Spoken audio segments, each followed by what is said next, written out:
Knifedope. More dope. Come and get your fix.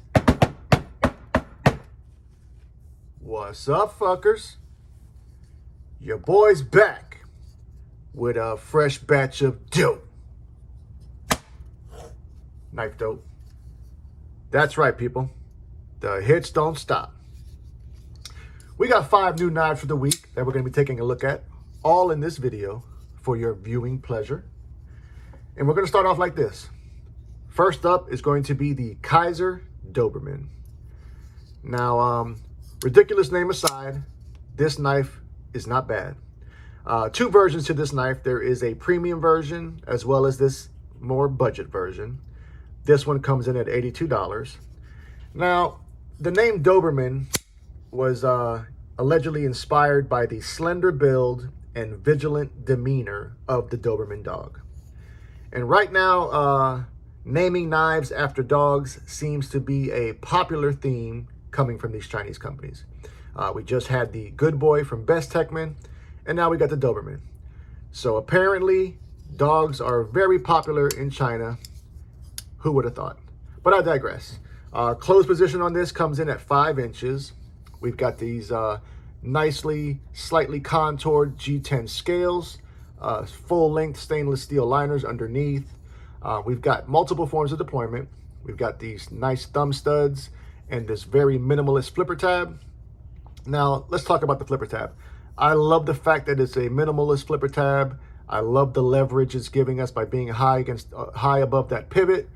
But I do wish that they would have used some better jimping. But that being the case, nonetheless, D10 is definitely dialed the fuck in. She does fly out and come right back to the goddamn house. Overall length came in at 8.66 inches. We're rocking this nice drop point / harpoon-esque blade shape in 154 cm. 3.6 inches overall length on that. Nice full flat grind, satin finish. Blade stock thickness is 120 thousandths. This is a nested liner lock with plenty of room to disengage that liner. Got some nice jimping as well on that actual liner. We've got a 3D mill titanium pocket clip. Now, I ain't gonna shit you. I'm not a fan of this clip. I tried pocketing this knife, as a matter of fact, yesterday, and the tension, kind of like a little bit mixture from the tension of the pocket clip, as well as that little nub there on the bottom, was making it grab the hem of my pocket very violently. I was having to fucking damn near rip my pocket off to get it out. So I don't necessarily know if that's the same thing that everyone's dealing with this pocket clip, or if this is just one that has, you know, stronger tension than the rest. Weight on this came in at 4.4 ounces. Ergonomically, due to this nice curvature in the handle, I can definitely get a good full purchase, no refund. We've even got a nice little landing spot there for your forefinger, so when you do choke up. I'm a fan of this nice functional jimping. I guess I would call that like a medium grade jimping. I really wish that they would have put that same jimping on the flipper tab, and then I really wouldn't have much to complain about. They did a good job on the plunge grind. So for 82 bucks, this is a good option and not bad offering from Kaiser. Okay. Next up, we got another Kaiser offering. This one is the Phoenix. Now, this one was actually designed by a member of the community, a well-loved member at this point, Mr. Mattisfaction, government name, Matthew Holly. I believe this is his first knife ever and his first collaboration with Kaiser. This one comes in at $179. Now, let's talk about the name, Phoenix. You know, unlike these other names of these knives, I feel that he did a great naming option for this one. The name Phoenix is actually one of his son's names, so you can never shit on a knife designer for going that route. So kudos to him on that. Close length comes in at 4.83 inches. We've got a bolster, false bolster appearance here because it's not a bolster lock, but it gives you those nice bolsters. The bolsters are aluminum, so I'm really not feeling that. But we've got 2 forms of deployment. We've got a flipper tab here, as well as these thumb studs. Once again, the jimping on the flipper tab could have been better in my opinion. Let's go ahead and try the knife with the thumb studs. Snappy D10 for sure. Now, you know, my own personal preference, I am not a fan of Persian style blades at all. So because of that, this didn't appeal to me. But let's talk about it as far as functionality wise. We do have this nice overall length on the knife coming in at 8.4 inches, so full size knife. 3.57 inches on this blade. 150, or rather S35 VN is the steel on that. I do love Kaiser's black wash finish. It does look good. Now they have a fuller here on the knife, and unfortunately, it's just aesthetics, because as you can see, when the knife is closed, there is hardly to none of that fuller exposed, and even less of it for you to be able to use functionally. Now I can deploy it, but I think that's more so to do with the actual blade finish being a little tacky and it kind of sticks to your finger. So I do wish that they didn't do that. You know, if they were going to put a fuller there, make it usable, you know, make it functional.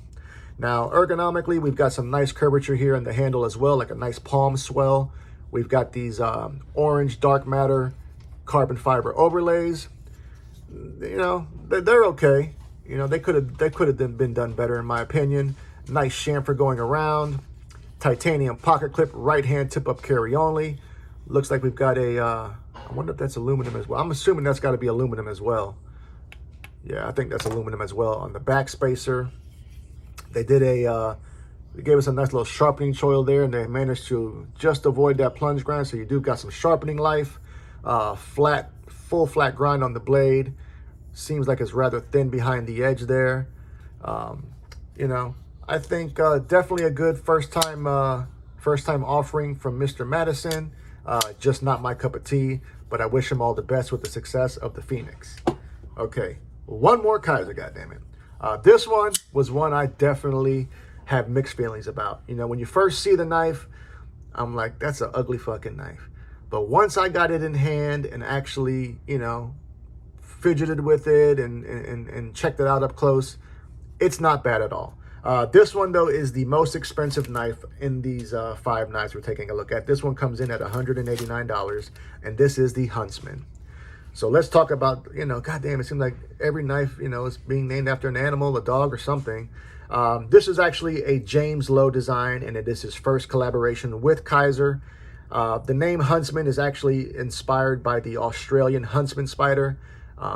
That's a terrible nightmare sight if you've ever seen one. If you haven't, I venture you to Google it. But they said that the design basically mimics the spider's tentacles. So there's that. Overall length, 8.66 inches. Once again, full-size knife. We've got 3.82 inches on this S35 VN blade, Tonto apparatus, full flat grind, satin finish. You can see here we've got kind of like a dual grind going. We've got a reinforced tip there. We've got a very aggressive recurve. I really don't know how I feel about recurves. Sometimes I like them, sometimes I despise them. We've got 2 forms of deployment. I'm loving that webbed cutout there, as well as these thumb studs. Now, these thumb studs also double down as external stop pins. So you've got solid lockup, no play, right, left, up, down. Basically, locking up tighter than frog's ass. Now, these scales are really hitting. We've got titanium with these beautiful carbon fiber inlays. For the most part, they are seamless. But that being said, I can feel the transition here by the show side pivot. At least they're giving us to us on both sides of the knife. This is a bolster lock. Now let's talk about that. This bolster lock, if you look closely, you can see here that they chamfered the lock bar, but it's only in this portion of the lock bar. Then they got this little knob here. So when you disengage the knife, you got to go up over that knob to hit that lock bar to disengage your knife. So it's not what we've become accustomed to when you go to disengage these frame locks, aka bolster locks. It's kind of awkward. So what I've been doing is just going down further, where of course it's not chamfered and of course it's not pulled back. Would have loved for them to have given us some more room to do the disengagement. The handle, we've got one of these handles again that gets wider as it gets towards the heel. So you got a good palm swell with that. Pocket clip is a milled 3D pocket clip, which is right hand tip up carry only. Love this aggressive back spacer. We got a nice geared back spacer, titanium. Stands proud from the spine of that blade. Action's official, like a ref with a whistle. Definitely This type of a knife either speaks to you or it doesn't. Price tag $189 doesn't speak to me, but nonetheless, that was the Huntsman from Kaiser. Okay, next up. This one is coming from Concept. This is a Dirk Pinkerton design, and this is the Anomaly. Now, they've got some budget versions to the Anomaly. This is the premium version to it. Price point on this one is $159. Okay, I wish I could say more positive things about this knife, but you know, there's a couple things that I don't like. But we'll get to that here momentarily. Overall length is 7.29 inches. We've got 3.14 inches on this straight back blade shape. CPM S35, VN is the steel. Nice satin finish. We've got one form of deployment, which is a flipper. And tell me why in 2023 we still got companies giving us flippers with no jimping. I can't tell you how many times I've already slipped off this thing trying to deploy it. And what makes matters worse is this is a frame lock. And this frame lock is hypersensitive to any pressure being put on that lock bar. I have locked myself out quite a bit in trying to fidget with the knife. So you have to make a conscious effort to stand totally clear of that lock bar in order to have a successful deployment. Now, this is a full flat grind, but it does get rather thick behind the edge fairly quickly. I do like these titanium handles. They got some chamfering going on around the edges. 3D mill titanium pocket clip is right hand tip up carry only. This is a smaller size knife, even though it says that the length is 7.2. I just feel that, you know, you're kind of crammed in here. You know, they give you that finger placement whenever you have that. That's going to vary for you, because if you got thicker fingers, it's going to kind of be more of an awkward carry. But I don't know. I wanted to love it because it's a Dirk Pinkerton design, but I just don't, you know, I really just don't. I think that they call this a Tonto. So I guess like a Tonto without that secondary tip there. You know, I guess that it is what it is. There hasn't been much that has impressed me from Concept thus far, you know. I think the only knife that I really enjoyed coming from Concept was the Convict, and there were several versions to that knife. Weight on this was 3 ounces, and that is the Dirk Pinkerton design Anomaly. Last up, another Concept offering, and this one's possibly my favorite knife out of the group today. This one is the Integra. $159 is the price on this one as well. This is a JK Knives design. Now, we've got one form of deployment on this one, but this one was done right. Nice minimalist flipper tab. The jimping on this one, better than the ones we've seen on these other knives, but it still could have been done a little bit better in my opinion. We've got, once again, a nested liner lock. Tons of room for your disengagement. We've got these beautiful green, yellow carbon fiber scales. Full-size knife again, coming in at 8.5 inches. Blade length came in at 3.63. Reverse Tonto, if you ask me, with quite a bit of belly. Flat grind, once again, like the Anomaly, getting thick behind the edge very quickly. Beautiful stonewash finish on this one. Buttery goddamn smooth action. Brass backspacer with that integrated lanyard post for the weirdos. We've got a titanium pocket clip that is right-hand tip-up carry only. Now, they do some chamfering all along the sides of these carbon fiber handles. Ergonomically, feels nice in the hand. Got no issues. I can definitely get a full purchase on this one. Action's great, too. Weight on this came in at 5.5 ounces. So, you know, several different versions to this, like I mentioned as well, kind of like the Anomaly. So you can choose the one that you feel fit for you. But yeah, unfortunately, none of these knives seem to have blown me away this week. But nonetheless, these are the new knives. So what I want to know at this time is, what do you fuckers think? Are any of these designs speaking to you? Or do you feel that these knife companies are just making knives nonstop without really considering if it's a good design or not, you know? I think this market is starting to become oversaturated.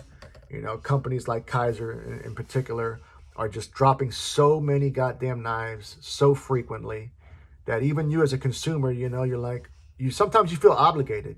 You're like, fuck, I gotta buy this or I gotta buy that. Fuck the obligation. You're not obligated to nobody, man. Get the knife that you deserve. Get the knife that you like, what speaks to you. But more importantly, tell me what you think. Love you, mean it. Until the next time, cut something, cut someone. Just don't cut yourself. Stay dangerous, fuckers!